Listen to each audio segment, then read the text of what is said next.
Welcome to Emma's Kitchen. Today we're going to learn how to bake a cake. First, you're going to need cake mix. You don't want to use a knife because you could chop off something you don't want it to be chopped off. And so, I would insist that you do not try to look at the camera when you do this if you're making a cookie dough too. And there we go. It's in the bowl now. Next, I like to start out with the eggs next. You don't want to get any shells in the eggs. So you would crack it like that and do that. Make sure there are not any shells, which mine is perfect where it doesn't have the shells. And if you want to have a bowl by your side so you can put the eggshells, you can. With this cake batter, you want 3 eggs.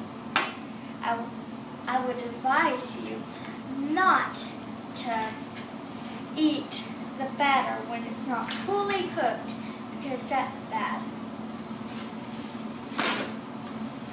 Sorry. Next, I'm going to use the cooking oil. And I use cooking oil ahead of time to clean out the bowls and everything so it wouldn't stick. Now, you want to pour 1 cup of water. And cooking oil requires 1/3 as well. So, I think that will be every ingredient. So, now, you want to go ahead and put it on the mixer. Alright, now that we put it in there, you want to make sure this is closed and it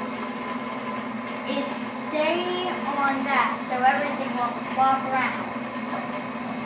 If you want to do it for this long, I would not recommend you do it because if you leave it on for 30 seconds, then it might flop everywhere.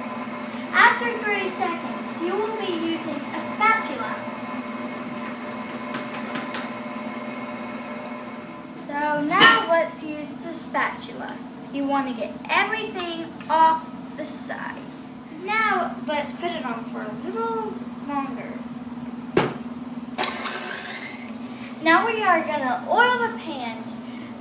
And I already put oil in it, so I'm going to oil it thoroughly. You see, you want to get it all around the sides so the thing won't stick to the cake. You want to get it as even on the sides as you can. When you're done, it should look like this. Let's move on to the second pan. Now we are going to divide the batter evenly in the pans. There we go.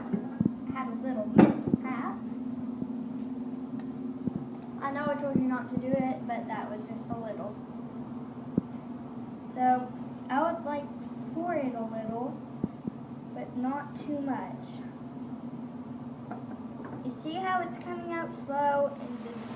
Now we have poured our batter equally in both pans, but what I like to do is always speed it. It will be a little loud, so if you don't want to hear something very loud, then cover your ears, please.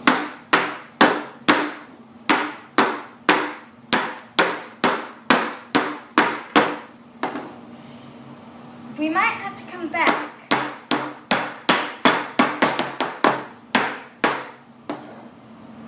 Now let's take it to the oven. The oven has been preset to 350 degrees. I would advise you, if you're not old enough, to put it on your own in the oven to get an adult's help. Now it's out of the oven. Let's see if it's ready. We do it by using a toothpick or a bamboo skewer. It looks ready to me. Now that it's ready, let's let it cool for half an hour. Right now I'm icing the cake. There is an easy way or a hard way. I'm doing the easy way. The easy way is to just mirror it on like this. but make sure it's even. Now that your icing has been put on, what I like to do usually is to tap it lightly and do this. I think it's pretty. If you don't like it, then you don't have to do it. You can just make it all smooth. This is how it should look when it's done. I like all the texture. Now that the cake's frosted, we can go ahead and eat it. I hope you enjoyed it. Bye.